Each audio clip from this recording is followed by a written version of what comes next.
Chadda. Over to you, Raman, to welcome both the dignitaries and then start the proceedings. Thank you, Ashok. So thank you, Ajit Shinde sir, President, Maharashtra Orthopedic Association, and Dr. Ram Chadda sir, Organizing Secretary of IOCON 2020. And thanks MOA for this unique initiative of IOCON 2020 Bounce Back Program. And as it's a knee arthroscopy program, so we are knee arthroscopy series. So we have asked all our faculties to keep the real life surgical videos. So there will be no didactic lecture, it will be a video techniques only.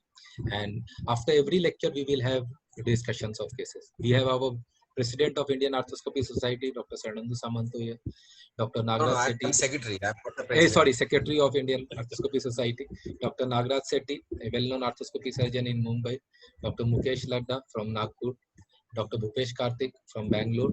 He is working in SRM University also. Dr. Sunit Hajra from Calcutta, and he is Associate Professor in RG Kar Medical College.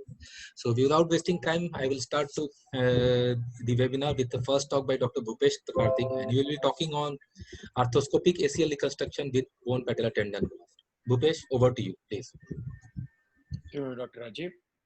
Thank you, MOA, and thank you, IOA, for the invitation.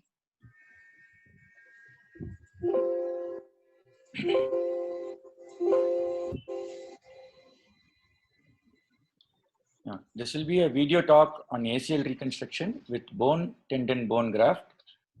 Bone tendon bone graft was thought to be gold standard, but the older incision was big and people were not happy because anterior knee pain was a problem. But now we have evolved from that incision to a small oblique incision, and everybody is happy with the results now. And because you're essentially putting ligamentous structure, the ligamentum patellae, into the ACL, there is no late elongation of graft, and the results are fantastic. An ideal BTB graft should have a bone plug which goes into the femur, which will be harvested from the patella. The length will be between 20 to 25 mm and width of 9 to 10 mm. The tendon will be between 10 and 12 mm width with parallel fibers going into the tibial bone plug, which will be harvested from the tibia. The tibial bone plug usually will be between 40 to 45 millimeters with a width of 10 or 11 millimeters. It is very important to harvest the tibial tongue, which is this portion. This will negate the tunnel tendon mismatch. So the patient's leg is in around 40 degrees of flexion, and a small oblique incision starting from the middle going medially towards the tibial tuberosity is made. Only the skin incision is made in this oblique fashion. The subcutaneous dissection will be carried out in the middle path. Skin nooks can be used to orient this incision into a vertical incision later on. And after subcutaneous dissection, the paratenon is identified. A small nick is made on the paratenon. It is important to preserve this paratenon and close this paratenon at the end of procedure to prevent donor side morbidity. Your curved scissors will easily run under the paratenon, and without disturbing the tendon, you can find that plane and vertically incise the paratenon. At this stage, the skin hooks are exchanged and line bags are put in place. The paratenon is elevated in this fashion of the tibial, of the tendon, the patellar tendon. And once the medial and lateral borders of the patellar tendon are identified, the superior and inferior extent of the tendon are noted. And now the knee is taken into hyperflexion. By placing the knee in hyperflexion, the tendon is made taut, and the tendon should be taut when the graft is harvested, because if the tendon is lax, the orientation of the fibers might be missed and the incision might cut through the fibers. Now, the incision is made with a 11 blade. A single stab is made and the 11 blade is brought down along the orientation of the patellar tendon fibers. all the way from the lower pole of patella to the tibia. This is usually around 10 to 11 mm in width. To start with, a scale can be used to measure 10 to 11 mm. And once the tendinous portion is incised, the knee is put back into 40 degrees. Retraction is made on the tibial side, and the boundaries of the tibial plug that is planned to be harvested will be made with the 11 blade.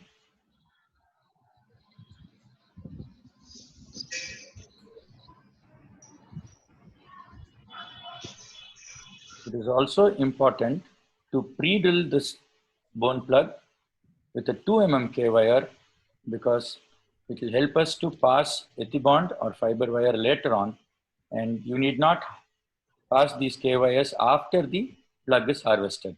At this stage, before harvest, passing these K wires makes it very easy to pass the suture material through the bone plug at a later stage.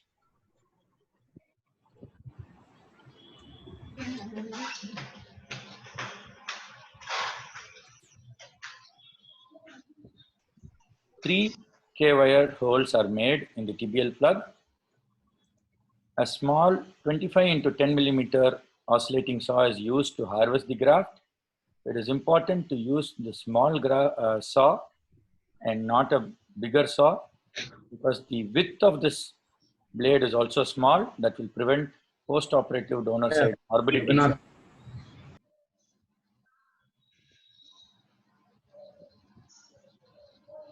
Care is taken not to go too deep,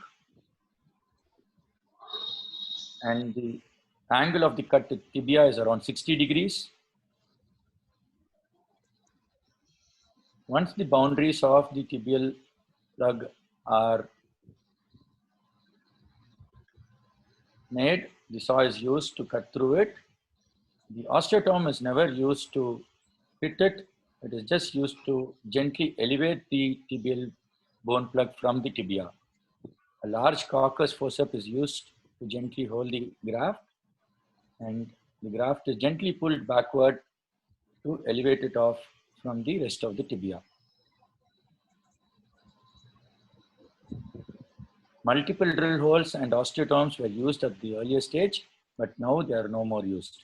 It is very important to harvest this part of the tibial bone, which is the non-articulating part of the tibia behind the tibial tendon, behind the patellar tendon. This part of the bone is very important to prevent graft tunnel mismatch. Now the knee is extended to 0 degrees, and in full extension, the upper portion of the incision is retracted to expose the patella, and through this mobile window technique, with the same incision, the patella can be exposed. The borders of the patella bone plug harvest are then made using the 11 blade. We usually try to take around 20 to 25 millimeters of length of patella plug, which will go into the femur, and the size or the width of the patella bone plug will usually be 1 millimeter lesser than the tibial bone plug for ease of passing the graft into the knee at the end of the procedure.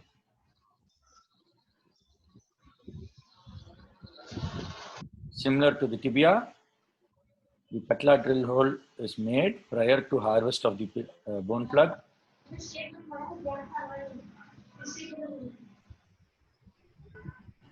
Using the small oscillating saw, initiation cuts are made on either side of the patellar plug to prevent patellar fractures.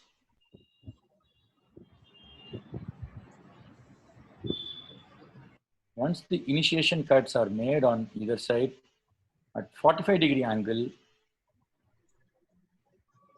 the blade is inserted and the patellar plug is harvested from the patella. It is very important that an osteotome is not used in this place to prevent anterior knee pain later on, graft side morbidity immediately, and patellar fractures. Once the harvest is properly made, the back of the scalpel is enough to elevate it off from the patella, and the underlying fat is gently teased off.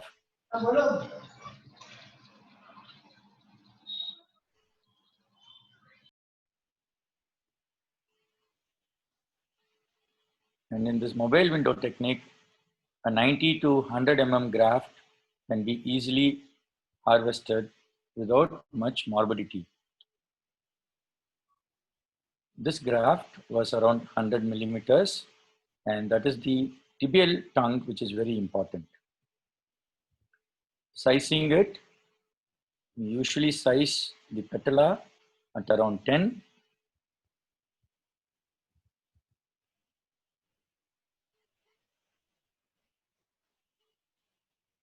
And the tibia will be around 11 mm. In smaller knees, we make the tibia 10 and the patella 9.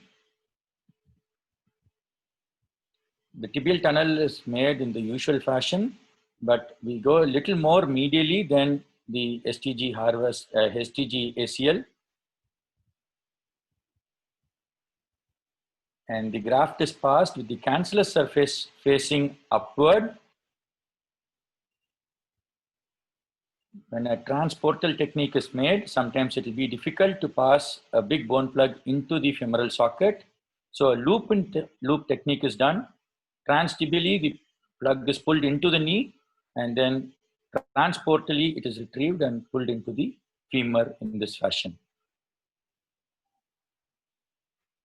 Interference screws are the best fixation devices that we have for BTB grafts. And a metal interference screw serves the purpose very well. The tunnel should be notched with a trailblazer before insertion of the screw so that there is no screw graft divergence. If a bioscrew is used, as in this case, after tunnel notching and passing of the graft, the guide wire is inserted, and a bioscrew starter is used to dilate that part of the tunnel to engage the screw. This instrument is available in all companies. So this instrument is used to dilate the tunnel. Only the mouth of the screw will fall there, because sometimes the bioscrews might be brittle and might break. And then the bioscrew is inserted into the femoral tunnel in usual fashion. After this, the tibia is secured again either with a bioscrew or metal screw depending on the need, and that completes the ACL reconstruction with BTB graft. Thank you.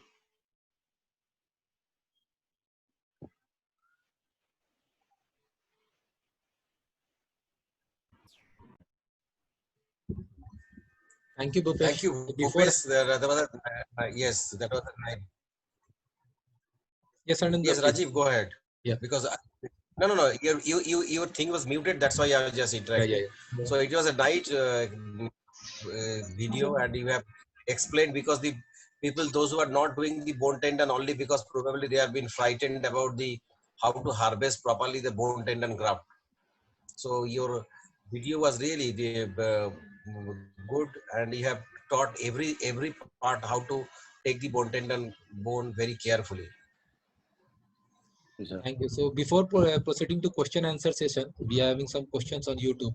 I would like our president of Maharashtra Orthopedics Association, Dr. Ajit Shinde sir, and organizing secretary of IOCON 2020 to say a few words. Ajit Shinde sir, over to you. Good evening, dear friends. I am Dr. Ajit Shinde, Chairman of IOCON 2020 Organizing Committee and President of Maharashtra Orthopedic Association. Welcome to the Bounce Back webinar series. Today's topic is arthroscopy techniques. This webinar has the best faculties from across the country, and we have eminent surgeon Dr. Raji Raman from Kolkata as a convener for this program. I think This session is going to be a wonderful academic discussion as the topics are interesting and advanced, and with such a good faculty, it is going to be definitely interesting.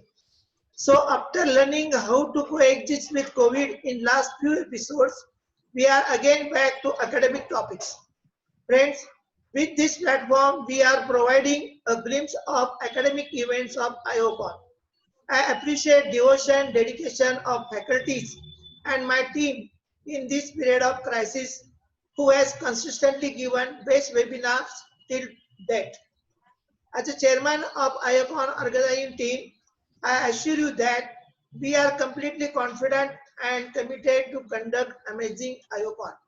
Only issue is when, as it is a multifactorial issue, and very soon local organizing committee and central organizing committee is going to have some meetings. But I assure you, it will be full of excellent academics and brilliant fellowship and valuable memories. Stay home, stay safe, stay healthy. Thank you. Thank you, sir. Now I'd like to invite Dr. Ram Chadda, sir, Organizing Secretary of IOCON 2020, to say a Good few evening, words. friends. Thank you very much, Rajiv. Thank you, friends. I'm sure each of you are awaiting the academic inputs as regards arthroscopy, and I won't take much of your time. May I suggest to you that please stay safe, stay home, follow exactly what Dr. Ajit Shinde has said. Please understand that we have unlocked, but the virus has not gone away. So be extremely careful. The next 1 month is extremely critical, and be very, very vigilant as to what you do. Minimally invasive surgery, yes. Emergency surgery, yes. But aerosol generating procedures, please a big no. Be extremely careful. Take care of yourselves. We want each one of you listening to us to be there with us for IOCON 2020, physically, mentally, and holding yourself together. We are awaiting a face-to-face conference, and these webinars are only to keep the fuel of academics burning so that we can bounce back, bounce forward, and move ahead. Over to you, Rajiv. All the best. Keep doing what you're doing even better. Thank you so much. Thank you, Ram, sir. Thank you, Sindhya, sir. We will bounce back. I know IOCON 2020 will be a memorable IOCON. It will be a historical IOCON. So now back to the arthroscopy series. And Bhupesh, we have few questions. First thing is, what are the precautions you take to prevent patella fracture, and what is the incidence in your series? Touched by God's grace, I have not encountered patella fracture, and the multiple drill holes first made following by osteotome to harvest the graft was used earlier. Now we don't use that technique. When you use a smaller blade like this and try to stay within the boundaries that are made with your 11 blade while harvesting the graft, usually patella fracture is not a problem. It is a very theoretical problem. I think we should, once we use these fine instruments to harvest the graft, we really do not be worried about donor side morbidity or patella fracture. Second, are you very aggressive in rehab after bone patella tendon, then doing a CMT? Yes, I'm very aggressive when I do BTB. I do 50% of my ACLs will be STG, 50% of my ACL will be BTB, and I keep my BTB for young active adults who want to get back to either work or playing sports as early as possible. The biggest advantage in rehab with BTB is you can start hamstring strengthening exercise very, very early. When you do an STG harvest, because the hamstrings are harvested, we wait till 3 months to do aggressive hamstring strengthening exercises. Of course, your biceps is still there, but your medial hamstrings are not there. But with BTB, hamstring being a friend of ACL, you can start strengthening the hamstring on day one itself. And it is very aggressive rehab can be done very safely with BTB. There's one more question on Facebook, that when most of the people shifted from bone patella to CMT because of graft side morbidity. So what is your experience? Yes, Or correct. anterior knee pain or something like that? Correct. Everybody went from BTB to hamstring for a very valid reason. But now we have evolved in the last 25 years. Now we know that you can safely do a BTB without having bad donor side morbidity. And we know the fixation options are much superior because interference fixation for bone is fantastic. And as an orthopedic surgeon, you rely more on bone-to-bone healing. Here, the concept is that of enthesis transfer. You have the tendon bone enthesis intact. You are just taking that and putting it into some other place. So like any other fracture healing, you will have fantastic results with time because you cannot actually replicate nature by putting a tendon into bone. Of course, I'm not saying anything against STG. It is a very, very good operation. I do it for 50% of my patients, but BTB for the elite, I always keep BTB.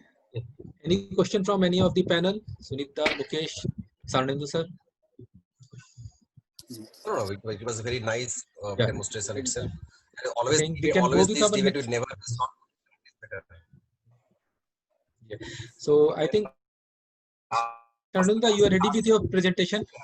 Yeah, last day also, I was supporting the STG, and Moru, my dear friend, he was supporting the bone tender. It was a furious debate. So never-ending debate. Just Yeah. give me to never-ending debate. That's Sarnendu, my can you share your screen? I think Yes, we have our next talk with Dr. Sarnendu Samanta. He will be talking on arthroscopic PCL reconstruction. Like what Swarnendu sir said, both are good surgeries. I think we should tailor make and select graft based on patient needs. Yeah. That will serve the purpose. Yeah. Just give me 1 second. I will just come in.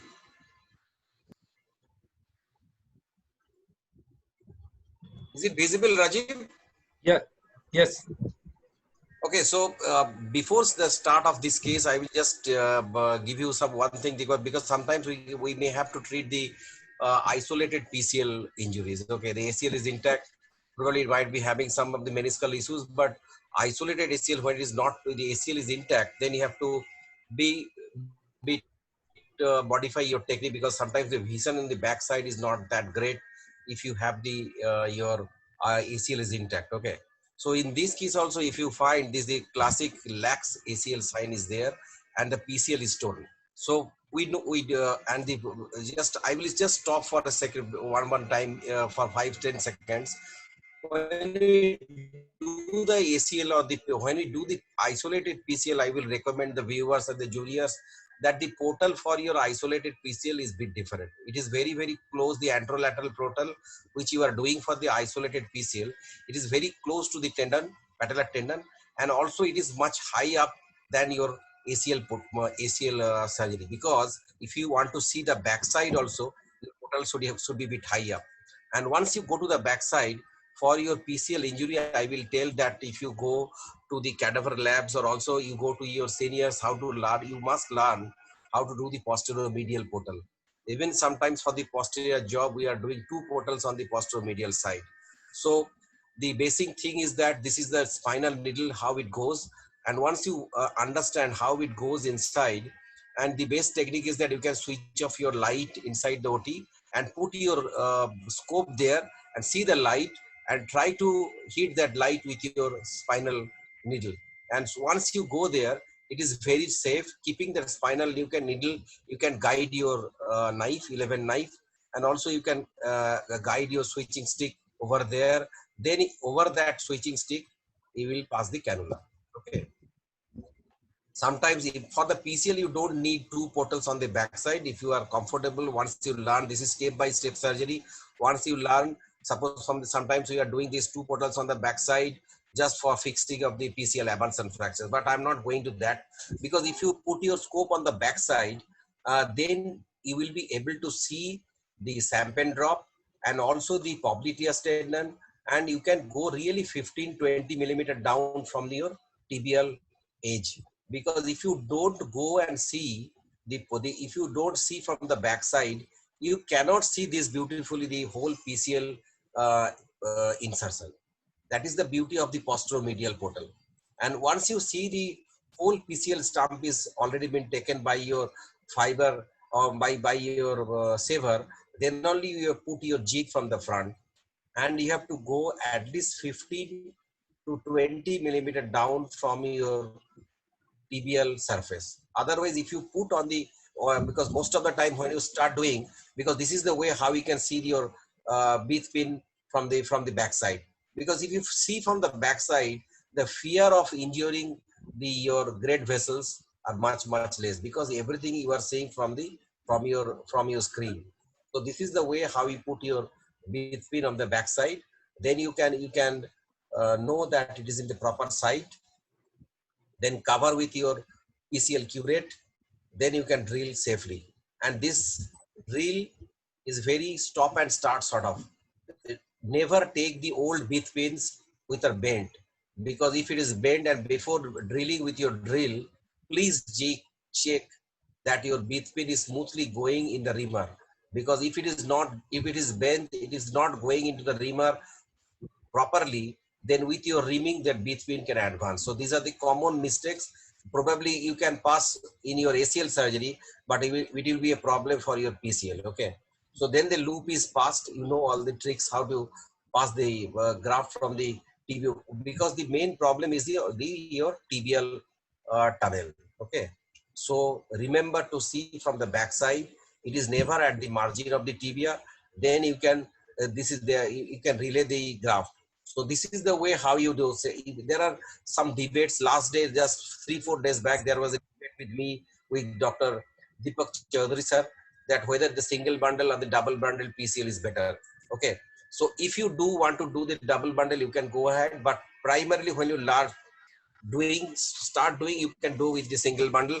But when you do your single bundle technique, always remember that you have to be 8 millimeter deep to the cartilage, and also you are very high up. There are a few points on the PCL surgery that you read carefully, and you have to protect the bead pin from there. Okay. So if you protect the bead pin that way, then only you can drill your tunnel from outside in technique. Okay. But when you drill from the outside in technique, always remember that you have to feel the medial epicondyle. Also, you have to feel the superomedial corner of your patella. So you are never very close to the patella or very superficial, so that if you do that, probably you can inadvertently injure the medial femoral condyle. Then this is the way how you pass your suture relay technique. This was done with the Semiti and gracilis. So whenever you do a single tunnel PCL, never take any graft which is lesser than 10 millimeter. Okay, so never compromise on the graft. So this is the way how you pass your graft from the tibia to the femur. And always remember, before passing your uh, graft in the femoral tunnel, always try to use the guide wire or the needle and wire from the in the front, because sometimes after putting the graft, it is very difficult to find the you may find difficulty in passing the needle and wire. So once you pass your needle and guide wire in the front of the graft, then you hold it, then you can pass the graft that way. And always remember, like wherever you do the ACL or the PCL, the graft should be matching to your tunnels. Never try to over drill, because if the graft is loose, then it is not going to heal properly. So this is the way how the graft is relayed from the tibial tunnel. Also, if you have the posteromedial portal, you can use your switching stick to negate that killer turn. Okay. So this is the way the graft is passed. And remember that when you do your single bundle PCL, probably you are trying to replicate the AL bundle. Okay. So try to fix your PCL, the tibial side, when now you are putting your screw from the outside in, so that it goes up to the mouth of the tunnel, so that it fixes the graft. Then once you fix on the femoral side, then remember that you have to see that the tibial tibia and the femur should match, and you tighten it at 70 degree of flexion, do the anterior drawer, then you can tighten your graft. Okay. So this is the way the femoral side is fixed. Then you have to check that the tibial anterior, there is the step up is not there and the posterior sag is negated. Then only, because sometimes there is multi-ligament injury, you have to check the other knee so that you can recreate the tibial step off with the reference to the femur. So once this is done, then you can fix with your screw at the bottom, or else some people are even doing the pillar and post even after putting the screw at the downstairs on the tibial side. Okay, so at 7, if you do single bundle, you do at 70-degree flexion and TBA and the anterior drawer is given. Okay, so this is the way how the PCL is done in single bundle tangling. Thank you.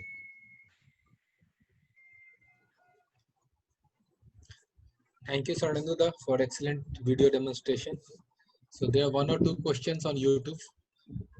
Firstly, what is your say on remnant preservation PCL reconstruction? Whether you remove all the remnant or you keep some remnants there? Sometimes the PM bundle is there. If you are doing the single bundle in the AL bundle, you can preserve that remnant, but you have to be very cautious. You have to make the posteromedial portal then to see the remnants properly. Otherwise, you just inadvertently save off everything, then it is a problem. You can go ahead with the remnant preserving surgery.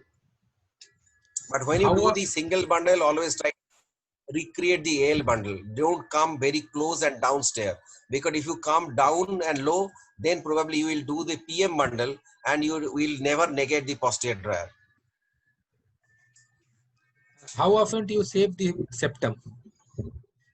Septum, if you very rarely I do, because if you do your PM bundle properly, there is no, people say that you have to go with a transseptal technique from the posteromedial and posterolateral.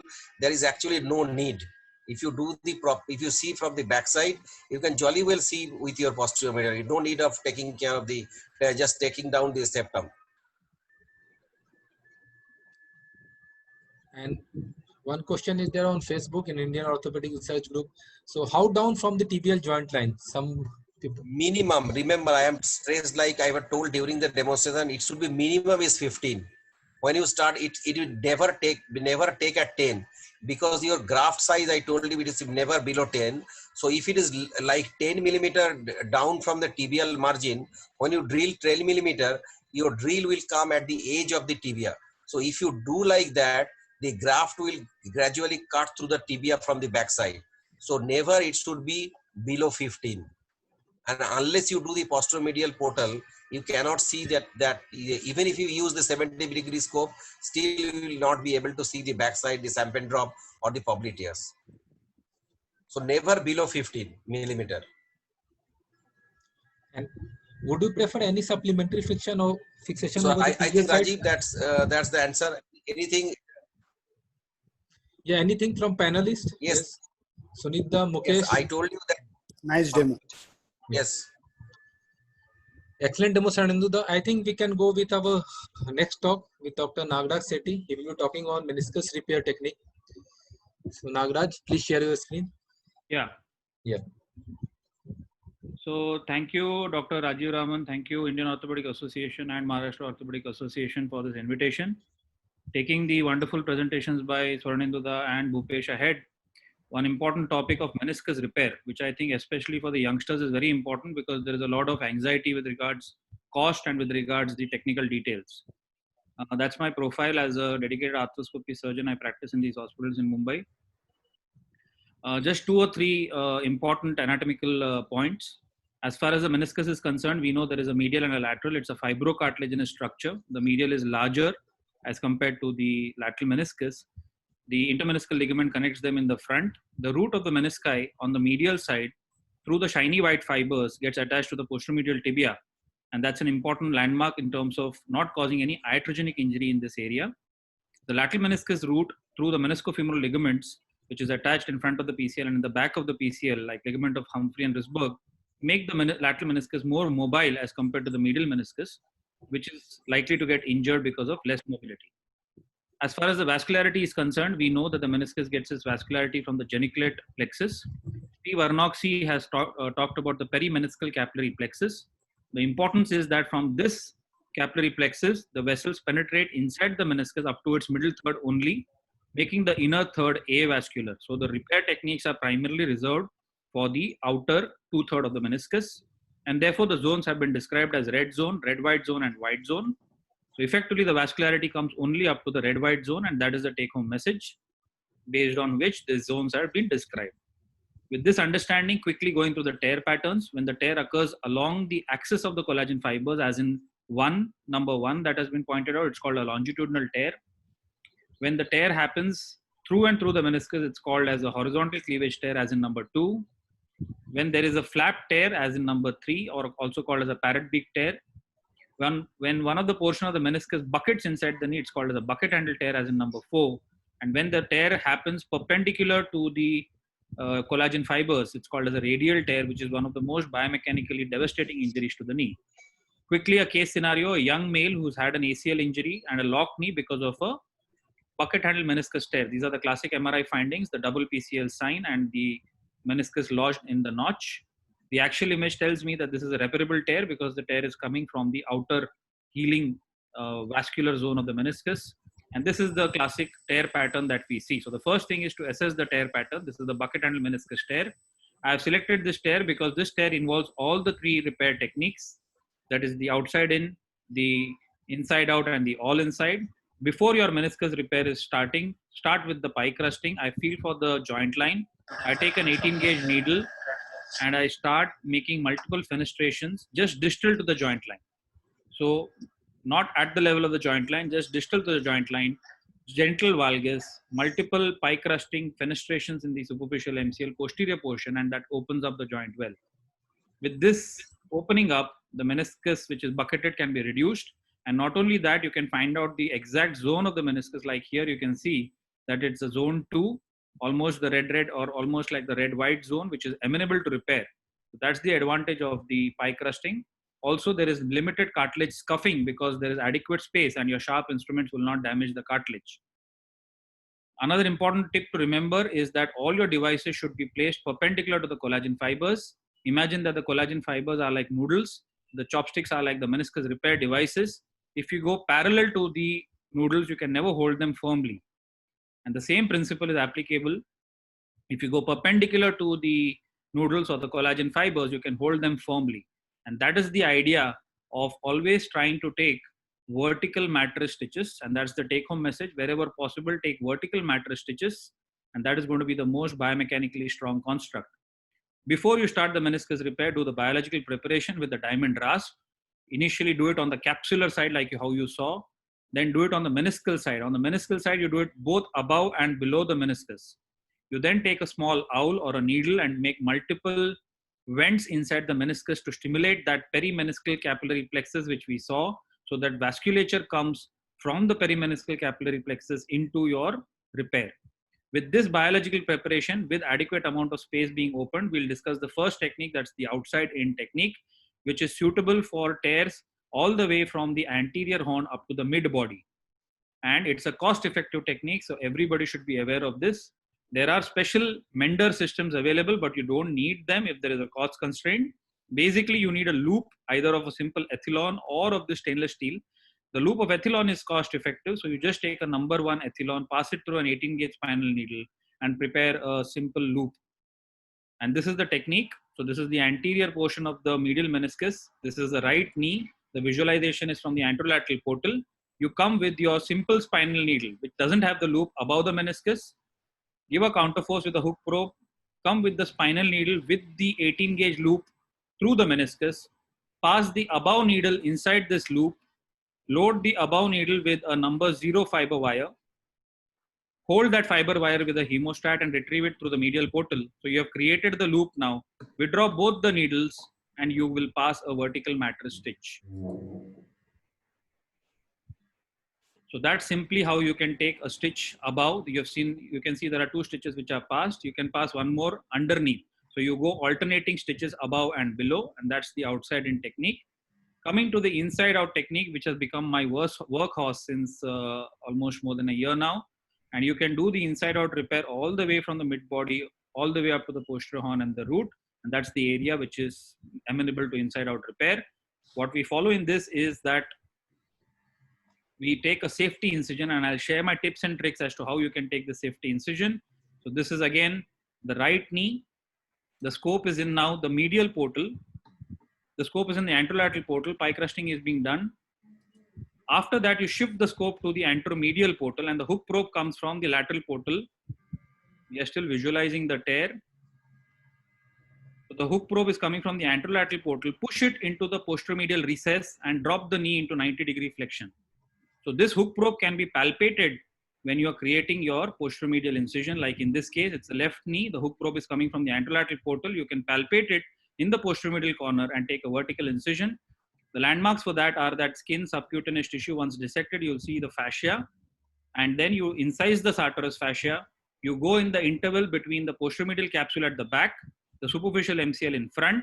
The posteromedial capsule is visible. The medial of the gastroc is at the back, and the hamstring tendons are inferiorly. So incise the sartorius fascia, do the blunt dissection, and identify this interval between the medial head of gastroc in the back, posteromedial capsule in front of you, and the hamstring tendons inferiorly. And place a protective spoon in that area, which will protect the neurovascular structures. So that's how you can start passing multiple stitches now. Hook probe is guiding you, and that is exactly where the direction and the needles will be coming through. You can create the same incision on the lateral side and dissect in front of the lateral head of the gastroc. You need not have this full set with you in multiple directions. You can just keep a single lumen cannula, which can rotate in 360-degree direction, so that you can manage above and below the meniscus, as you will see in the video. So that's the hook probe coming in. So you're visualizing from the anteromedial portal. The needle cannula is coming from the anterolateral portal. This is the undersurface stitch. We just pass through the meniscus, drop the knee to 70-degree, and your assistant will hold that needle from the posteromedial portal. The same single lumen cannula will take the other end of the needle, which is preloaded with a fiber wire, and you pass the needle, second needle again, which is retrieved at the back, creating a vertical mattress stitch. And when you pull on it, when the undersurface stitch is pulled, you'll see that the meniscal flaunce is restored. So multiple such stitches I used to pass in the back and used to cause a lot of confusion. Now, what we now follow is that as you pass the stitches, once it is passed through the meniscus, in this case, I've taken a horizontal or oblique vertical mattress stitch, immediately tie off the stitches with multiple half hitches using a knot pusher. So there is no confusion, and you keep on passing stitch in alternating fashion, one above the meniscus, one below the meniscus, about 4 to 5 millimeters apart, and make multiple such stitches, which will be extremely biomechanically strong. You can see the knee has been brought into near extension to restore the hoop stresses. So these are the tips and tricks. Hook probe technique, creation of a safety incision at the back, protective spoon, and pass your stitches in vertical mattress fashion and tie them immediately. So that covers my inside out technique. All inside technique is obviously the fastest of all, easiest of all. However, it is not cost effective. It is good for the posterior horn and the area near the root. You have got multiple devices which all have got the measurement gauge, which you can set to usually around 14 millimeters. Always remember, especially on the lateral meniscus side, that the neurovascular structures are very close to the lateral meniscus root, and therefore do not come from the ipsilateral portal. So this is the left knee. Don't come from the anterolateral portal, come from the diagonally opposite portal. Do not direct the needle towards the midline. Like you see here, it should be directed away from the midline. And that is the picture which tells you that you come from the diagonally opposite portal so that the vessels are safe.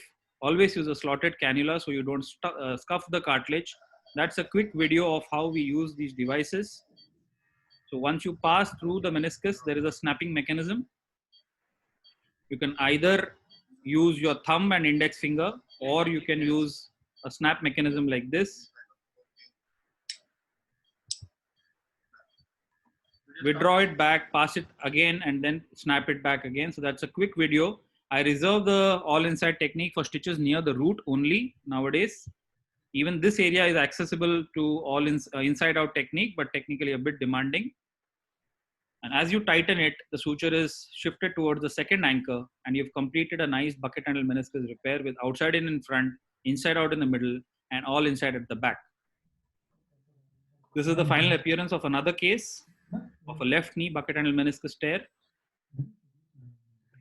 And quickly I'll go through just in a minute, in 2 minutes, of a radial tear of the lateral meniscus. This is a very common association with ACL. We are preparing it with the RASP.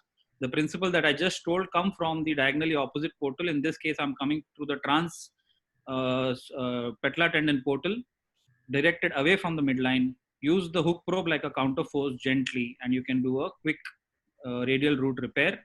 Sometimes it is not possible, and this device makes your life very easy. The antegrade device, one of them is the knee scorpion. And last 2 videos, if you have a radial tear like this where the meniscal quality is very poor, your fast fix device will just cut through these poor quality tissue. So you come with your 0 number fiber wire loaded on the knee scorpion, pass it through the flap on the root side.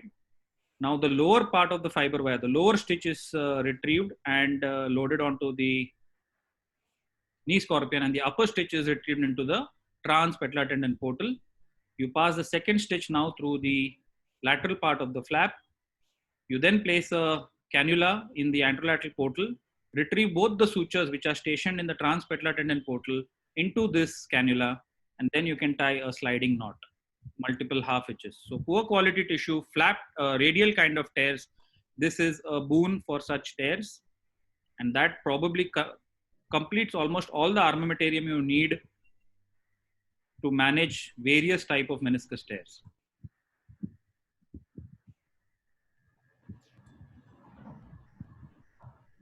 If there is no ACL reconstruction, you need to do extra biological preparation in the form of a notchplasty like I've done here in front of the intact ACL, and then multiple microfracture vents are created in the notch, and that's the completed repair of one of the cases. So these are the various factors and tips and tricks that I wanted to share. My take-home message is all 3 meniscus repair techniques, you need to be mastering it along with the knee scorpion technique. Outside in and inside out repair, when they are used, are cost effective. They cover the meniscus all the way from the front to the posterior horn. And whenever possible, when you use vertical mattress configuration, it is possible for you to provide the best biomechanically stable repair configuration. Thank you.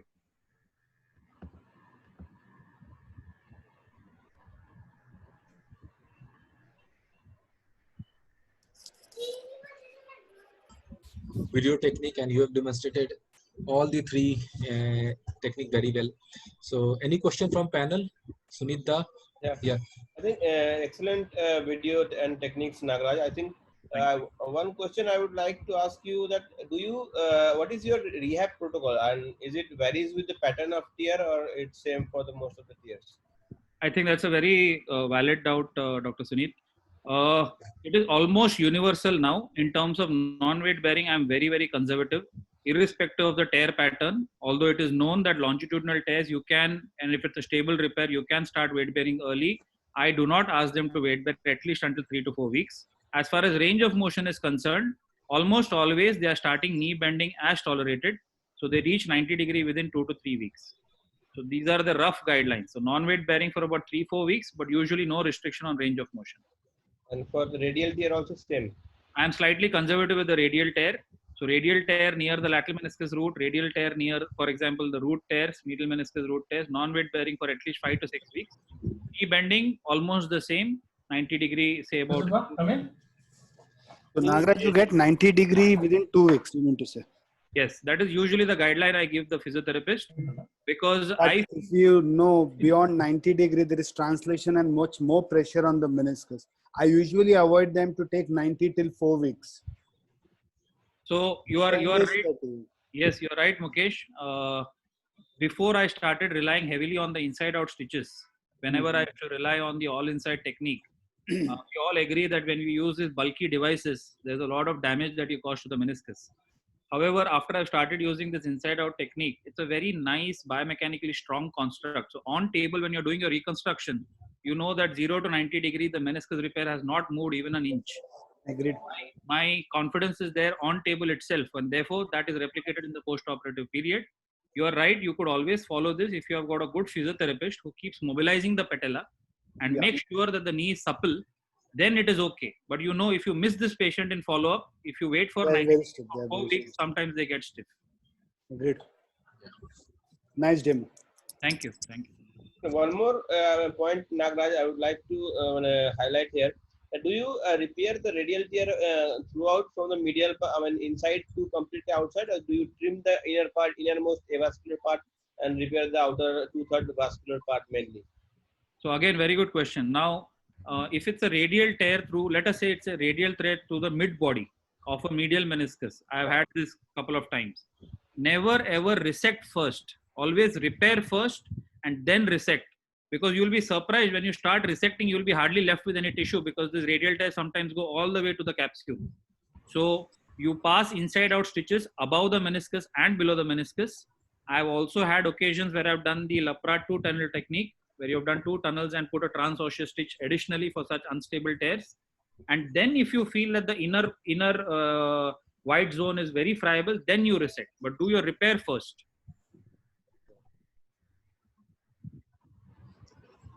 So when you are doing ACL with meniscus repair, so what is your sequence of suturing? Whether you repair it first, then go for ACL reconstruction and cyclic loading? Yeah. So I think this is again a variation among all of us. What I follow is that I do the ACL femoral tunnel first.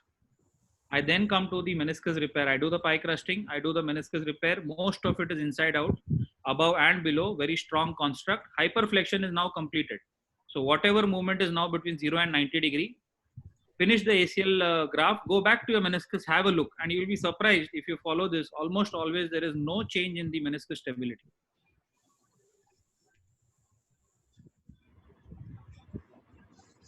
Any more question, Bhupesh? Oh, fantastic talk. Very well demonstrated all parts of meniscal repair. Thank you. Dr. Nagaraj. I think we have Dr. Jagdish here. Jagdish, we want to see you. So he has joined from Bangalore. So Jagdish will be talking on arthroscopic fixation of PCL avulsion. So Jagdish, are you ready with your talk? Unmute yourself. Yeah, please unmute yourself. You should unmute yourself.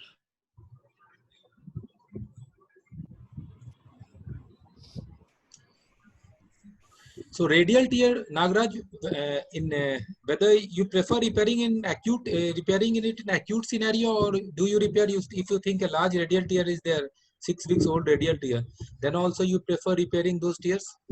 Yes, of course, because I think radial tear near the lateral meniscus root, we know anything behind the popliteus is extremely vascular. All right. Thorough preparation like we discussed, and you will have good outcomes. There will not be any problem.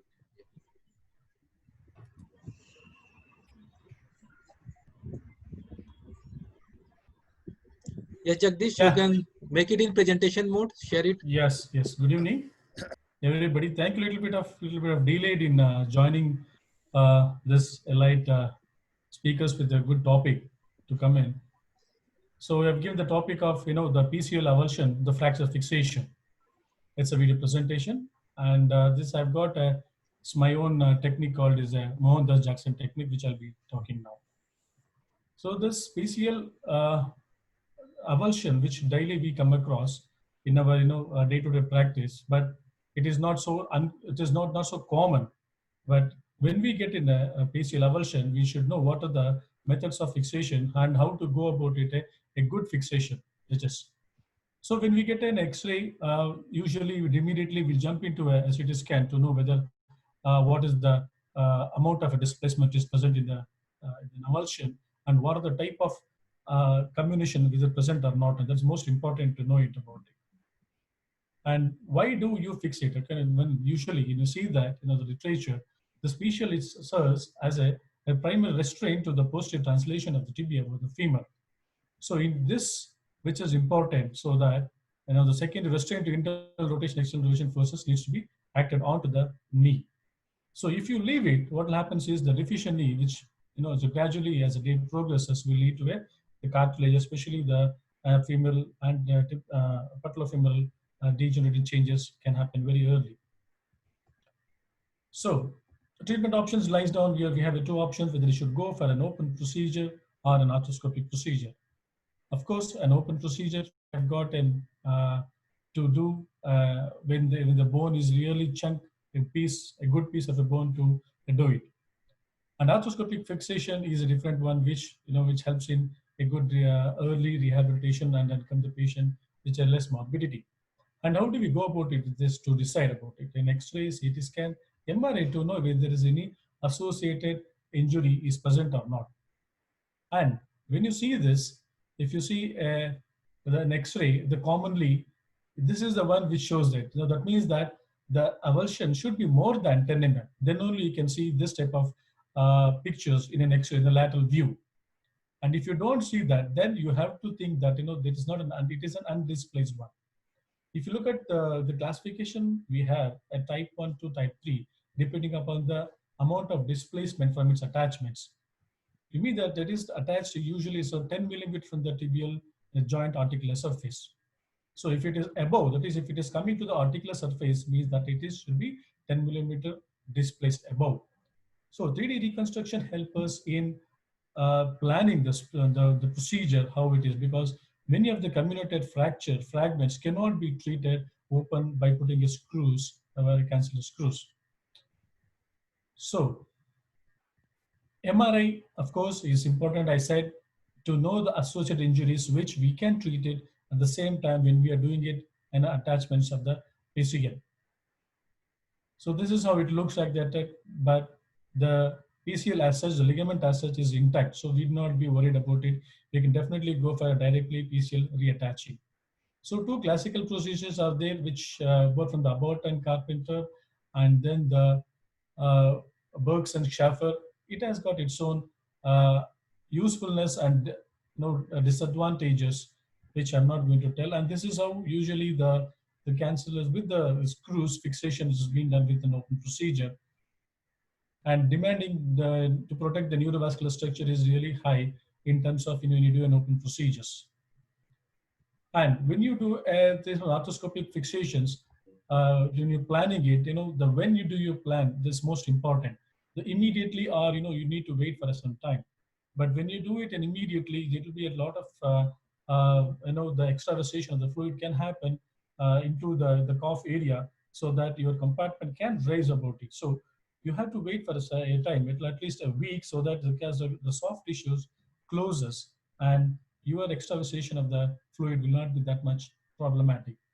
So there are a lot of techniques has been described. If you see the literature, through the arthroscopic, they have tried with the cannulated, tried with the K-wise, staples, cerclage-wise, and the transosseous sutures. So this is how it looks like, when it is fixed with the K-wise, and definitely a little bit of worry. Suppose if it migrates, it can injure the posterior structures very easily. And this is we commonly seen before previously. They have used the endo button and other types of all the buttons available, which can be used, which have used it before to fix the avulsed fragments from here. And of course, endo button offers sufficient compression, but the thing is, when you get into the comminution part, so it will not be take out the complete comminution part to its bed. And a few people have also done using the tightrope technique, which directly through the bone. But only thing is, the problem is that it can splinter sometimes when you're doing it through the bone fragment. So the so many literatures have shown that arthroscopic fixation is always better than the open procedure. Here, what I do, I'm just showing my technique of arthroscopic reattachment of a posterior cruciate ligament, and which is by using an ABS button and tightrope, and this has been published in the Journal of Arthroscopy. Surgical technique where I keep the patient in a supine position, and of course, and use the tourniquet. And here I use the portals, the posterior and medial two portals, apart from the standard anterolateral portals.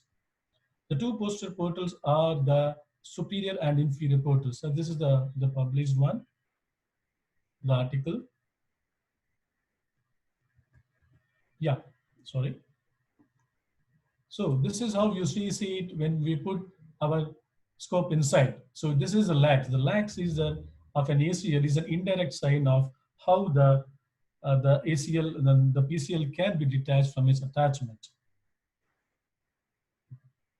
How do we go about it? So normally if you draw a line along the joint, so approximately 2 fingers back, that is above the joint, I will take, and in the medial, that will be my initiation of the portals for the posterior medial portal.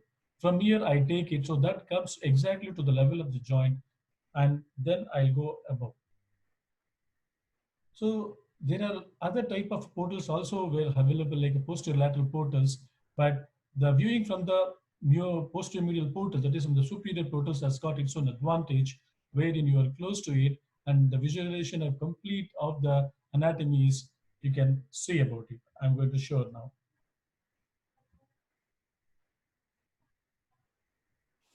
If you see here, if you keep a little bit in a dark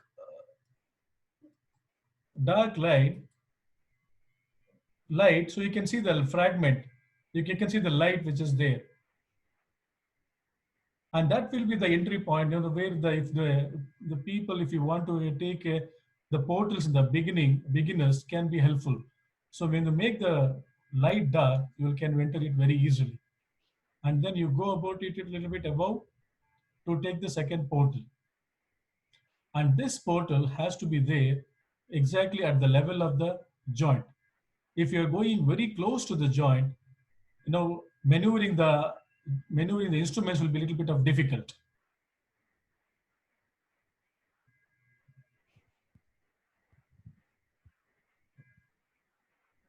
So going there above that will be my superior portal, where I will be viewing from there, and down will be my working portal. So care should be taken that when you are putting it, the knife, you should tie it always. So because leaving the without tying it, you know, can cause sometimes, you know, the break of the this knife within that. So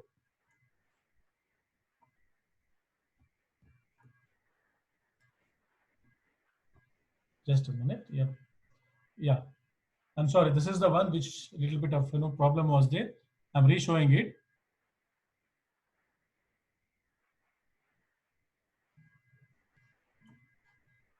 So that is the portal. This portal has to be along the joint line, little bit above. If it is very too close to the joint, you know, maneuvering of the instrument will be difficult.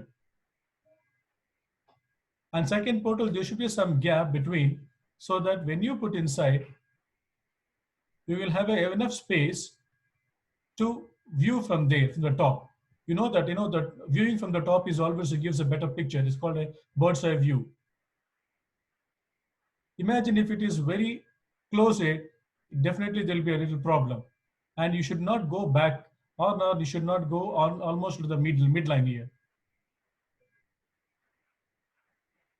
And once I have done that, you know, I have got enough space for the scope to go inside.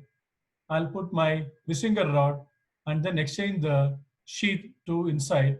And then I switch on my whole working portal from anterior to the medial portal.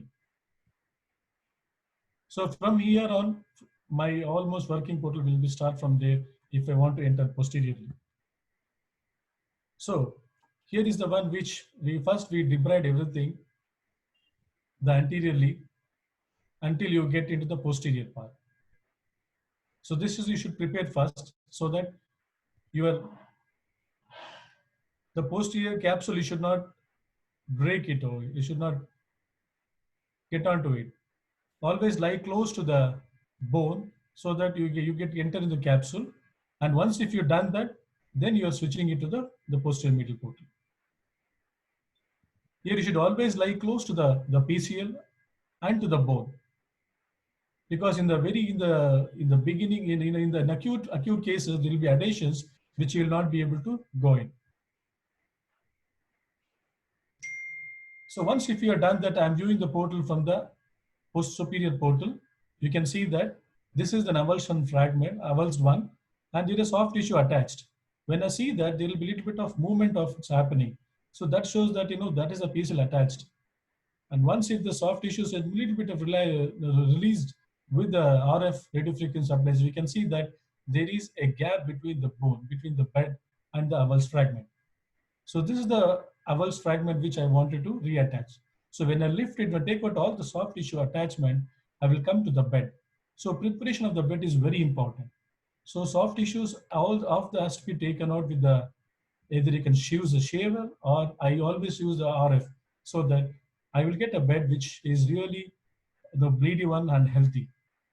And also similarly, I will take the soft tissue attached near to the avulsed fragment, and make sure that I will release the attachment of the soft tissues to get free movements of the avulsed fragment easily, so that I can bring down whatever the avulsed fragment to its attachment to the bed. So this is how I can make sure that, you know, it sits to its bed properly in its place.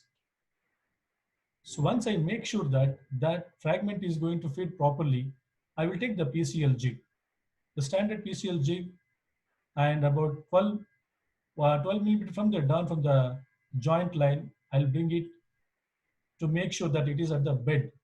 So here I'll use the first the bait pin, and then I'll switch on to the 4.5 mm drill bit. And once I've done that, I will take the needle. This is a simple spinal needle as I'm taking it. I'll put it to the bed which I've done it prepared. So use the PDS or the PDS wire to take it to the where I've drilled it and take back the needle which I've there. So next I will take it through this is the one which this is not coming through the bone. This is coming through the interface between the ligament and the bone. So once if I'm damn sure that I am in the middle of the ligament and between the bone and ligament interface, I will take this as a point for the my insertion. Same PDS is passed through here. So one PDS is coming through the tibia, that is at the footbed, and another PDS is coming through the PCL attachment of to the fragment. So I will take the one free end from the which is coming from the anterior, and the another one which has come through the tibia. Here I'm passing through the either fiber wire you can pass or you can ethibond. So I always prefer the fiber wire so that because it is a little bit stronger. And this is the which is coming from the anterior. So I take this and shuttle it, and I will shuttle it so that it is coming through the PCL fragment. So whatever I've taken the fiber wire, now it will be coming through the PCL attached one. So I've got the attached one coming through the PCL. So from the tibia, I've reshuttled it so that it will coming through the PCL avulsed fragment. Now it is a time for me to always, I will always pre-lengthen my the tightrope. So you know that the tightrope can be lengthened. Once I have pre-lengthened the tightrope, which I'll be using it right now to pass it. So I'm passing it from anterior, and then it is coming now, it will come through the PCL attached, which has come through the ligament one.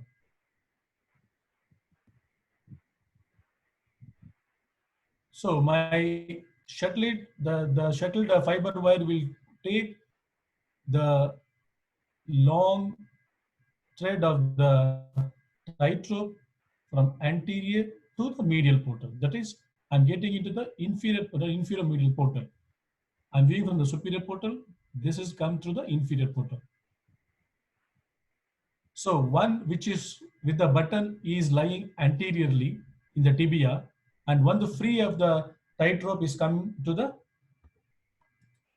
here is the one which the free end has come to the posterior medial portal. I'll take the ABS button, I'll put it across the ABS button and try to cinch it anteriorly so that I will shorten the working length. I'll shorten the working length and then make sure that I will take it through the kingfisher or any grasper, and once I start cinching anteriorly,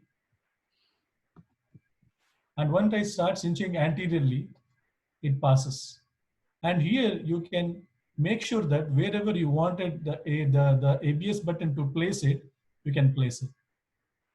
And the usefulness of this ABS button is it has got a wide area, and when you pull it, it takes a good fixation, and there is no chance for the button or something to slip off or to break, because it has got a wide area of the grip to keep it.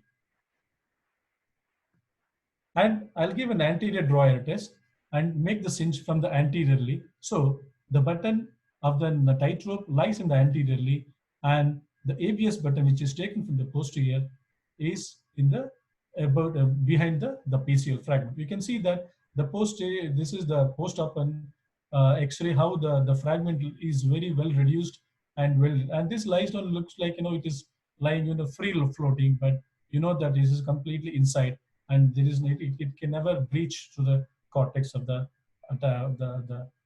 avulsion fragment. So to conclude that the optimal treatment of the PCL tibial side, there are a lot of varieties of surgical options are available. Whereas here, which I've used is the the one button which is behind that, which can be very useful when there's a comminution bone is there. Of course, even when there's a large chunk of the bone is available, the fixation is very much stronger, and there is no chance of the button can which is slip off in the usually in the regular technique, which can never happen here.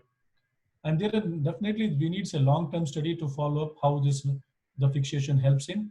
But definitely there is no need of any for the implant to be removed here in a little later. Thank you. Thank you, Jagdish. Excellent video demonstration. So please stop sharing your screen.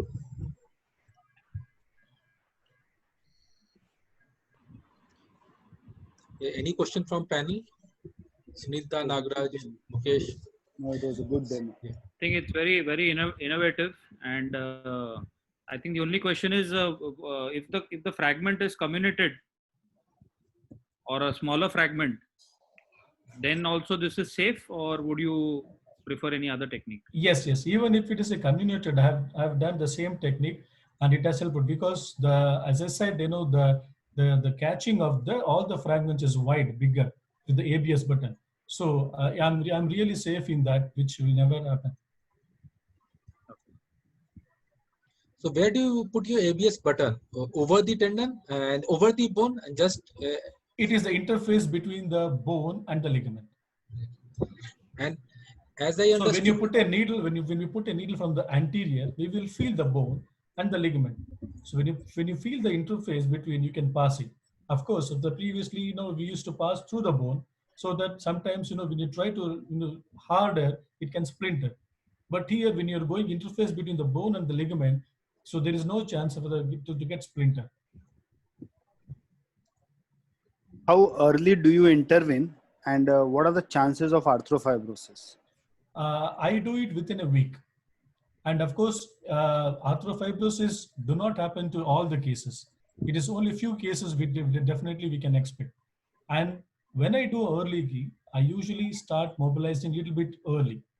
That means that my protocol a little bit changes immediately, so that I will put the patient in a ROM knee brace and start the flexion early.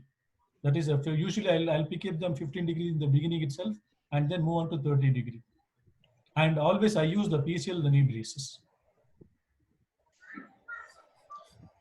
And regarding anterior fixation, it's the tightrope, because tightrope sometimes the chances of lengthening of the tightrope is there. So don't you think that there will be some sag if there is some loosening or lengthening of the tightrope?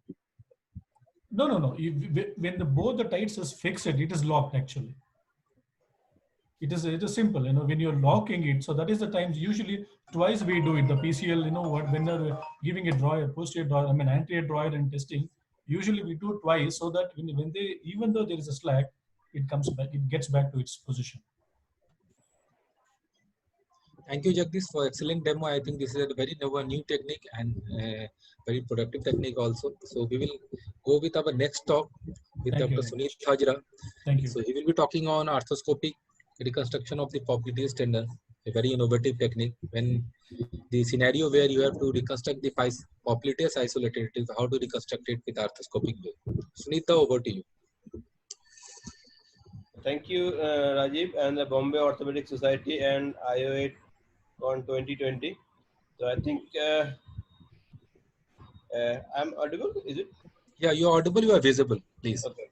So I'm going to talk about the popliteal sling reconstruction. Probably this is not as popular as any sort of arthroscopic ACL reconstruction or PCL fixation, but I think there is a place for popliteal sling reconstruction as well. So before going into the video, I would like to give you a little bit idea regarding when I actually do the popliteal sling reconstruction. Okay.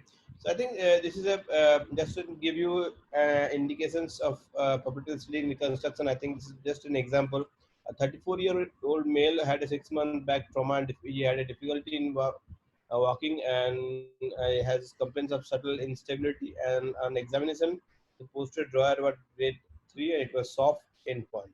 And this is the MRI. If you can see that, probably it looks that the PCL has already looks in its counter, but we know that the MRI is not very reliable in chronic PCL situation where the PCL usually tends to heal, but heal in elongated position.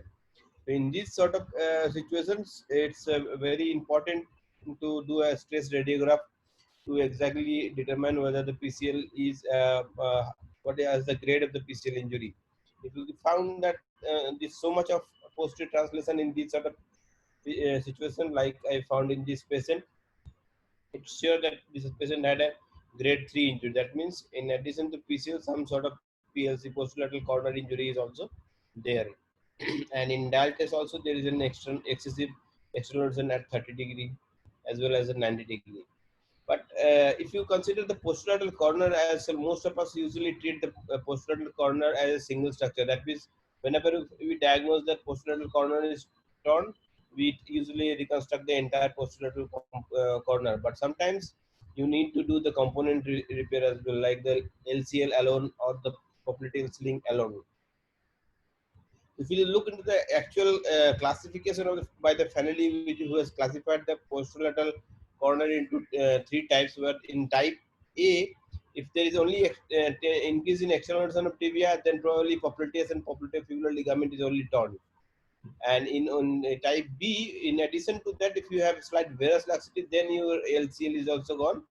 In type C, where severe varus laxation, where in addition to the all the 3 posterolateral ligament, you have the cruciate ligament injury as well. So in subset A, where you have only 10° increase in external rotation, you probably have intact LCL. These are the subset of patients where you probably need to do popliteal sling reconstruction. And in addition, if you need into the varus stress, there are a lot of controversies regarding the diagnosis of LCL injury. I think with Lepard's classification, I think it's very easy to diagnose this LCL injury if the opening as compared to the normal side is less than 2.7 millimeter. Probably it's normal or minor sprain. 2.7 to 4 is complete LCL tear. If it is more than 4 millimeter, it's a complete posterolateral injury. This is an example of the patient. I think under anesthesia, if you think that this much of opening is abnormal, probably you need to look into the normal side as well. And if you think that both the sides are opening equally, probably the LCL is intact. So my indications of popliteal sling reconstruction are those where there is no LCL, only popliteal is torn, along with the posterior drawer test grade 3 positive. I usually do the PCL and the popliteus sling reconstruction.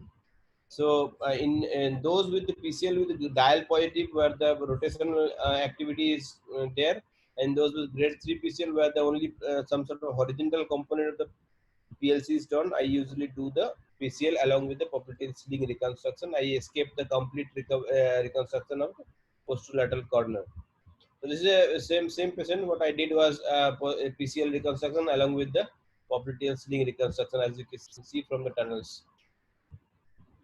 So the portals required for the popliteal sling reconstruction is actually in addition to the usual anterolateral, anteromedial, and posteromedial and posterolateral, you need to do a transeptal. You need to dissect the septa as well to visualize from the posterolateral to posteromedial part as well.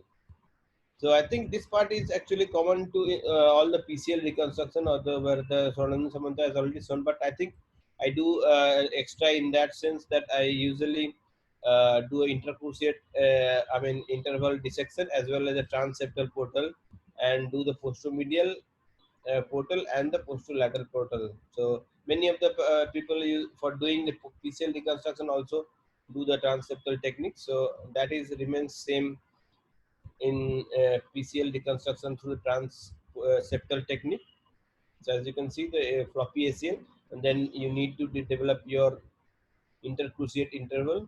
You need to resect the fat and to go into the septal part of it. And once you resect the septal part, then you can see from the septum posteromedial corner. Then you need to resect a little bit of fat on the medial between the medial femoral condyle and the PCL to pass your instrument easily between the medial femoral condyle and the PCL. Then you pass your scope between the medial femoral condyle and PCL to make the posteromedial portal. As you can see here, we can see the posteromedial corner very nicely. This has already been shown by Dr. Jagdish as well and Dr. Sanand Samanta as well. So we can see here the posteromedial portal is made, and once that is that, you pass on cannula, and then you start dissecting from the posteromedial corner. The septum need to be dissected. As you can see here, you need to cut the septum just behind the PCL to see through the septum on the anterolateral part. As you can see here, through the septum, you can visualize it. You need to be gentle here because the vessels lies very close to it. So once you cut the septum, it has been said that the vessels also move quite posteriorly. So the chances of injury to the vessels also decreases with the, once you remove the septum. Then you need to come to the anterolateral, to the anterolateral portal. You need to look at the posterolateral corner. As you can see here, posterolateral corner can be easily visualized. The passing your scope between the ACL and the lateral femoral condyle, and then you need to make a posterolateral corner port. As you can see here, it is made usually above your biceps and just posterior to your fibular head, and you can pass your switching stick, and then you, by this way you can complete your transseptal portal as well, so that you can visualize from the posteromedial corner and pass it directly to the posterolateral corner. As you can see here, the scope is in the posterolateral corner, and you can see the entire posterior part. Now I am coming to the popliteal sling reconstruction. This is another patient where the popliteal sling is reconstructed, and now my scope is actually in posteromedial corner port, and then I am visualizing through the transseptal portal into the posterolateral corner, and the posterolateral port is being made here. Once the posterolateral port is being made, then you need to pass your saver to dissect the meniscotibial ligament a little bit from the posterior part, so that you can dissect the popliteus tendon very nicely, and you can elevate the popliteus tendon very nicely. As you can see here, popliteus tendon is visualized here, meniscus is there. You need to cut this part of the meniscotibial ligament so that you can lift your popliteus tendon very nicely and see the musculotendon junction of popliteus tendon, as you can see here. And then your PCL jig should come from the anterolateral portal, and you pass between your lateral femoral condyle and ACL, and you need to lift the popliteus at the level of musculotendon junction to find the popliteal groove on the tibia, and it is at this groove you need to make a tunnel for the popliteal sling. As you can see here, this is the groove. You lift it with your jig, PCL jig, and make a tunnel here around 10 millimeter down the joint line at the level of popliteal groove. As you can see here, this is the most crucial point, I think, because the vessels lies very close to it, so you need to be very careful while drilling through it. And once you pass, make a 4 mm drill bit and drill dilation of tunnel and pass a suture through it and retrieve it through the posterolateral corner. Once you do that, then you take your scope to the anterolateral portal, and you need to visualize from the anterolateral portal, and then you need to make visualize your popliteus tendon attachment on the femoral side. I think this is just by seeing the probing your popliteus, you can reach to the popliteus tendon insertion at the femoral side, and at the same level you need to make a port outside, which is usually just anterior to your lateral collateral ligament. And then you need to drill at the site of attachment of the popliteus and the femur, and then you need to dilate it with your 4 mm drill, and usually 7 mm drill is also done. And then you need to retrieve all the 2 sutures through that accessory lateral portal, and then the sutures are being retrieved through the accessory lateral portal for the sutures, and then you need to pass the sutures through that portal to the femoral side as well as on the tibial side. Then on the tibial femoral side, you need to pass the interference guide wire and usually put a interference screw there on the femoral side. And once you put the interference screw on the femoral side, you need to tighten the tibial side as well, and you need to tighten the graft at the level of around 70-degree flexion and in neutral rotation, not fully internal rotation or external rotation. And you need to tighten that after you finish your PCL reconstruction, and then you need to fix the tibial side as well by using an endo button or an interference screw. I think one technical problem is we need to be careful about the peroneal nerve, which is on the posterolateral part. So your port should be just above the biceps and just posterior to the LCL, just above the fibula. Here, your posterolateral portal should be, and in this way, you can easily avoid the common peroneal nerve, which lies below the biceps. And to be careful about if you are drilling it through the anterolateral part very nicely, you probably have the higher chance of your hitting the vessels. So it will be better if you direct it from the anteromedial part to the posterolateral part. In that way, chances of damage to your vessels are less. This is the same patient after about 3 years of follow-up, as you can see here. I mean, this is the posterior drawer test. I think you can easily see that there is a very nice firm endpoint to the posterior. Although slight laxity is there, but that is also there on the his normal side as well, as you can see here. Okay. So I think if you examine this patient, as you can see here, there are large opening on the lateral collateral, but if you see in the affected side as well, this is same. So I think to conclude, I think popliteal sling reconstruction does have some indications, because few subset of PLC injury actually escape the LCL injury. In those cases, you can do popliteal sling reconstruction, and anatomical PCL is for those where the varus instability as well as dial test positive is both there. But since the PCL and popliteal sling reconstruction can be done arthroscopy, it has a lesser morbidity. For those patients where the LCL is not injured, I would like to advocate arthroscopic PCL as well as popliteal reconstruction in those sort of situations. Thank you.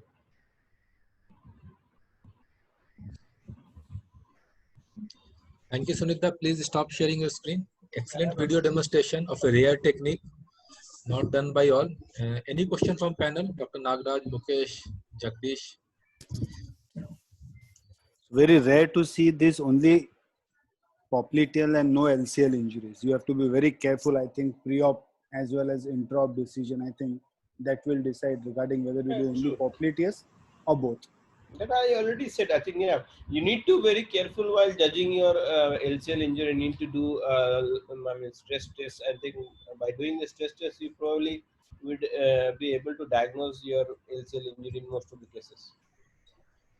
What has been in terms of these partial posterolateral corner injuries, what has been more common? Popliteus is paired, LCL is more injured, or LCL is paired, popliteus is injured? Well, I think it's very difficult to happen. See, in most of the PLC injuries where you have a very severe grade of injuries, I think the entire PLC like popliteus and your LCL is gone. In majority of the cases, whenever we recognize that it's a PLC injuries.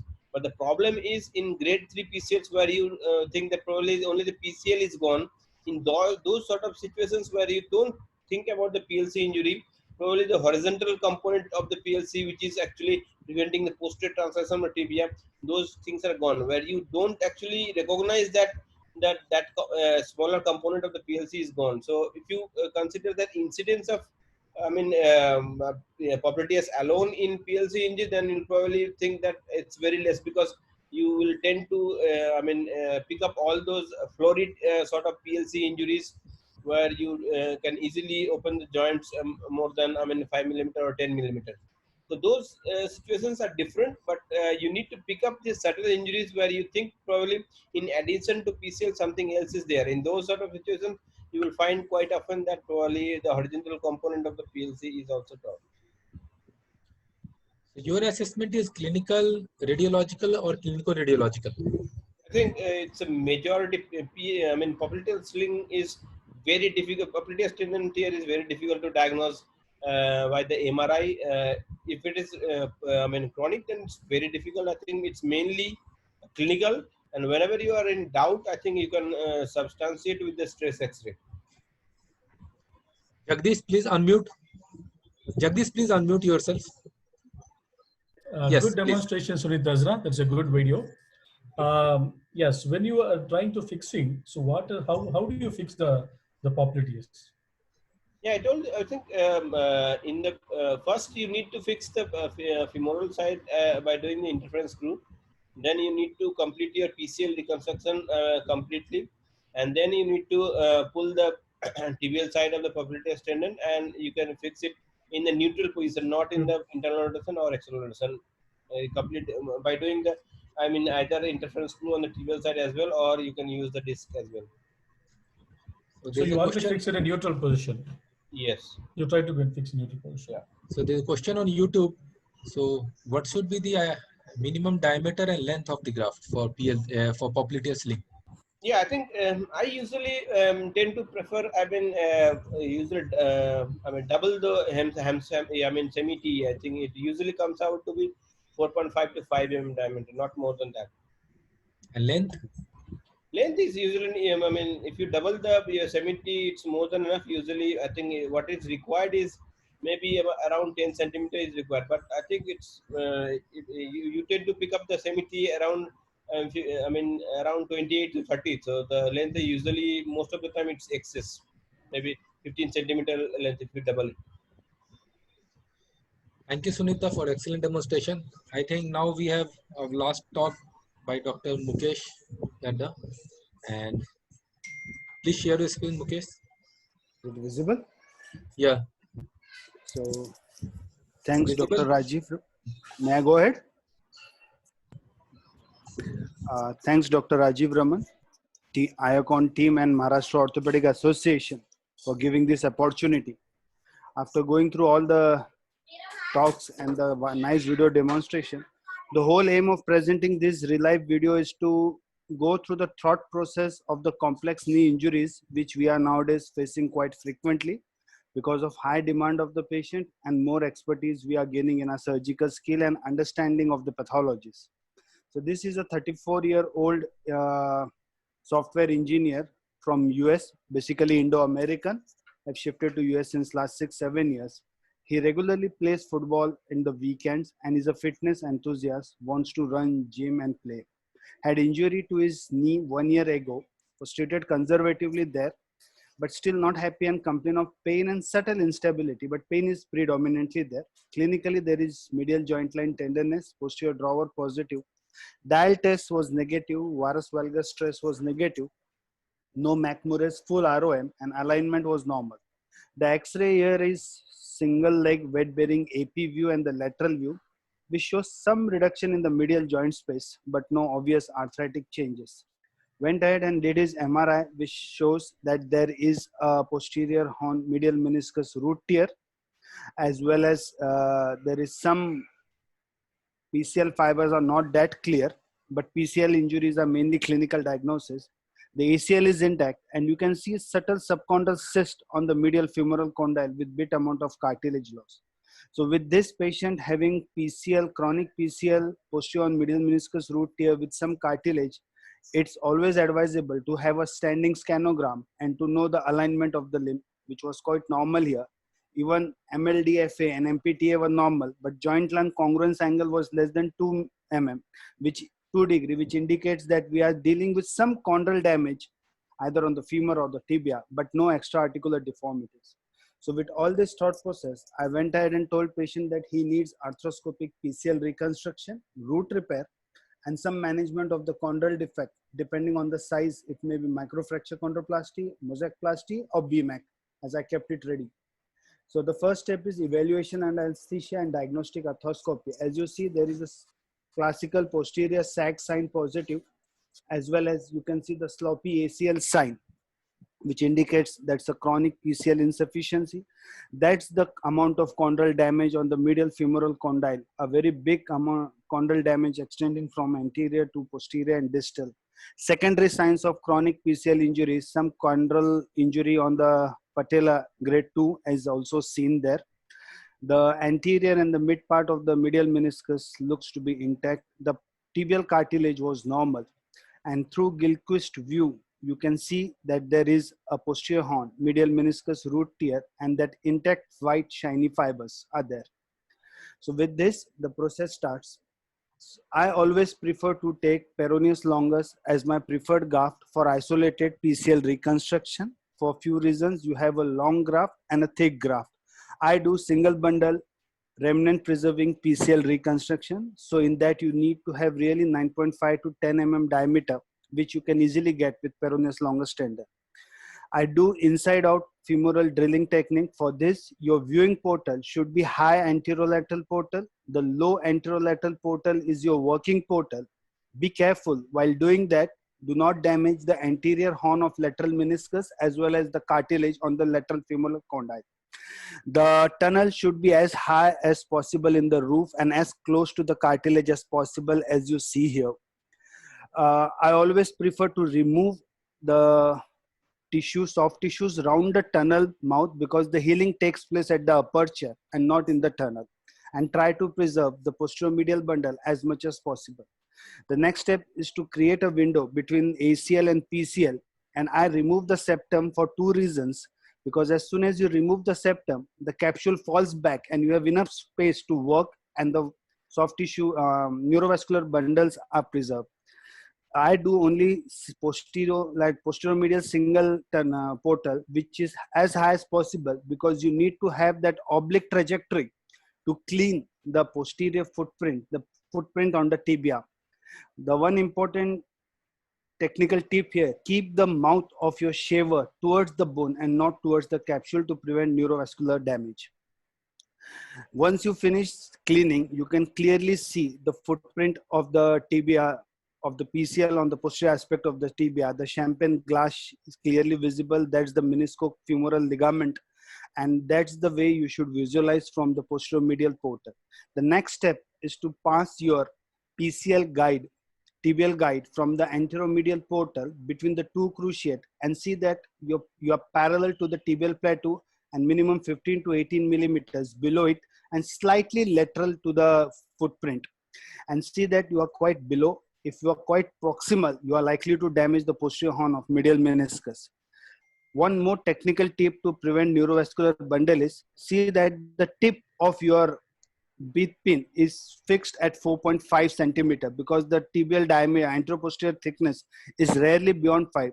So once you reach that, gently tap with the help of mallet and slowly see that your tip comes out. Then you overdrill it with whatever diameter graft you have, and finally pass the graft from distal to posterior. I use adjustable loop because it's easy to flip the button and then pull the graft in the tunnel.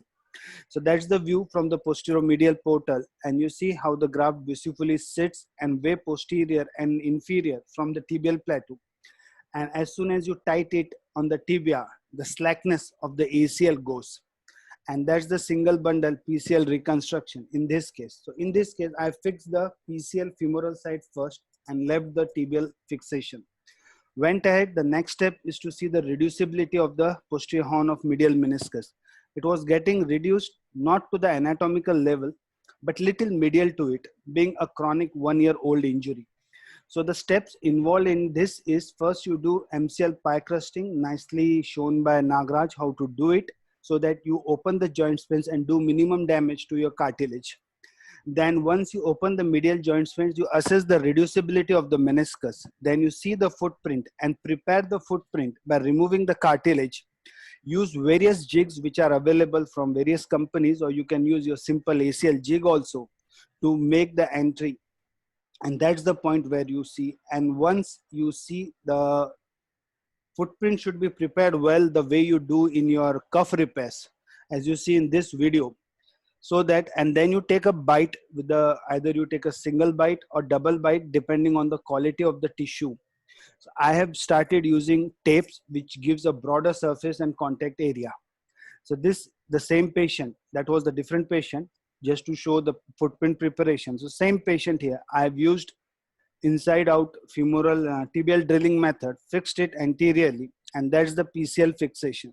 So once I finished with this PCL fixation on the femoral side, root repair I have done and fixed it on the tibia, but I have not yet fixed the PCL. Went ahead and opened the joint and now planned for BMAC for cartilage damage. So here you need to aspirate very gently and slowly, aspirate the bone marrow from the anterior-superior iliac spine. Depending on the size of the lesion, you need to aspirate minimum 80 to 100 ml of bone marrow aspirate. Then the company provides with the vessel. You transfer it, all your bone marrow aspirate into that double, triple compartment vessel, which the company wraps up with you in the surgery. Heparinized syringe should be used so that the blood doesn't become clot in the syringes. Once you finish taking, that's the syringe where you see the whole of the bone marrow aspirate which you have taken it in there. Then you have to centrifuge it at respective RPM for 7 to 8 minutes. And whatever remains down there in the lower compartment is what mesenchymal cells are there, called as buffy coat. It consists of part of red blood cells, little part of plasma, but most amount of buffy coat, which contains significantly rich mesenchymal cells. Then you aspirate it, and then with this double plunger, you need to slowly plunge it because it contains glue. Be very slow. It should not spill down, and gently paste it on the defect. This is of some other case, just to show how you paste that bone marrow aspirate on the chondral defect. So this is again the same patient after doing PCL and root repair. You need to prepare the bone bed very well for cartilage injuries. Remove all the debris from the subchondral bone. Use a sharp 11 number blade and remove all the loose cartilage ends. See that the cartilage ends are perpendicular to the subchondral bone. And then you measure the size of the defect. Here was 1.5 by almost 5 centimeter. And then you do your BMAC technique as shown and paste it. The BMAC sticks very well on the cartilage, and that's the reconstructed PCL tendon also seen. That's the immediate post-op X-ray, and that's the video patient has sent me after going a rigorous rehab program. This is at the end of 12 months. He is able to do almost everything, all activities. I prefer to use dual fixation on the tibial side of the PCL, bioscrew as well as a suture disc, and that's the endo button for root repair.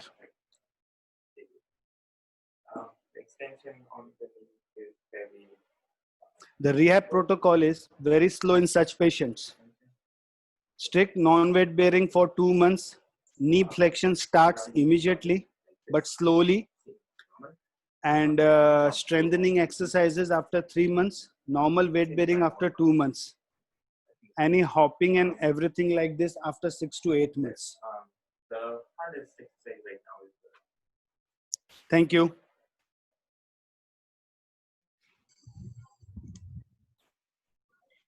Thank you, Mukesh. Excellent video demonstration of all the 3 techniques. So there's one question on YouTube. So what is your preference? I'm unable to hear anyone. Yeah. Am I audible? We can hear you. Yeah. We can hear you. Yes. Mukesh?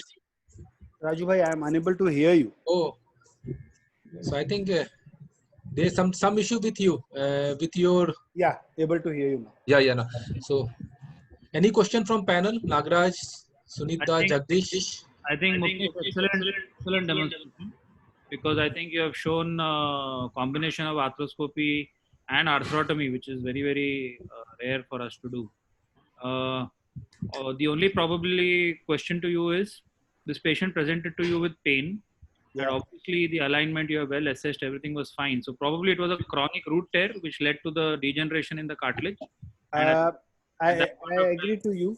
The pain was the major symptom because of root tear and cartilage issues. But to do any cartilage, you need to have normal meniscus and normal ligaments. And there was classical posterior sag. So went ahead and did everything, and he was quite demanding young chap.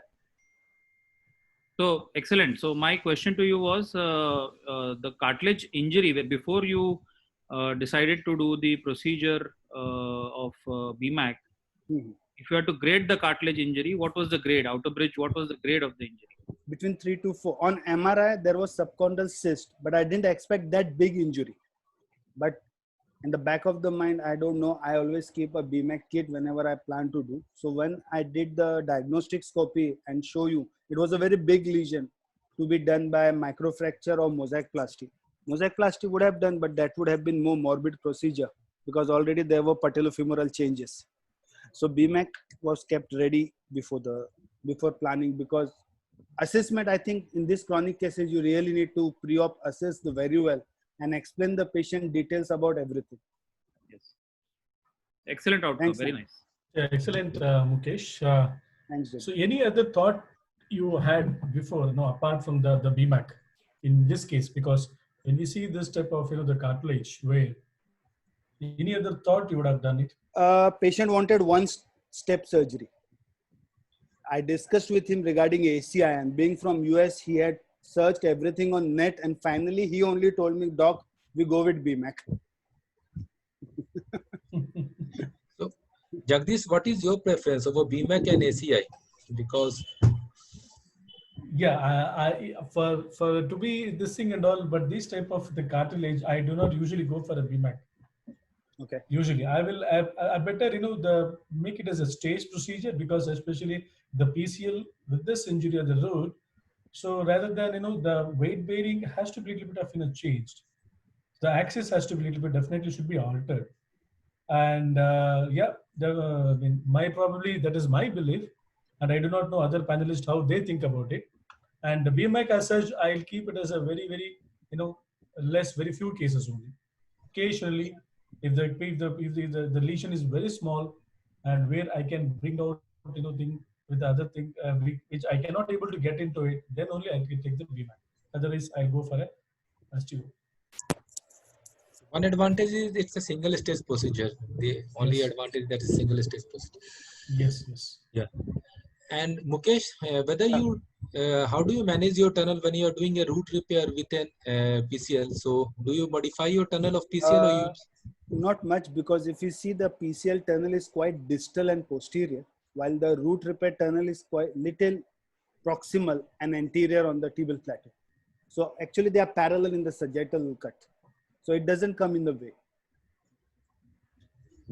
And one more question is, Mukesh, you take only single bite, or do you have two bites takes? Depending on the, ideally, I think it should depend on the tissue quality. If it's a tissue quality is good, I prefer to take single bite with the tape. But given if I feel the tissue quality is really poor, then I take one tape and one fiber wire also. And how much tunnel you drill it? 4.5. 4.5. Okay.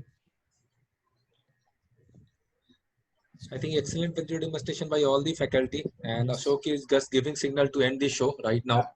So we would like to thank Maharashtra Orthopedic Association organizing team of IOCON 2020 for this wonderful, for allowing us to do this wonderful webinar on knee arthroscopy. And thanks to all our faculty, Dr. Sarandu Samanto, our Secretary of Indian Arthroscopy Association, Dr. Nagraj Sethi, Dr. Bhupesh Karthik, Dr. Sunit Hajra, Dr. Jagdish, and Dr. Mukesh Karla. And a special thanks to Dr. Ashok Sham,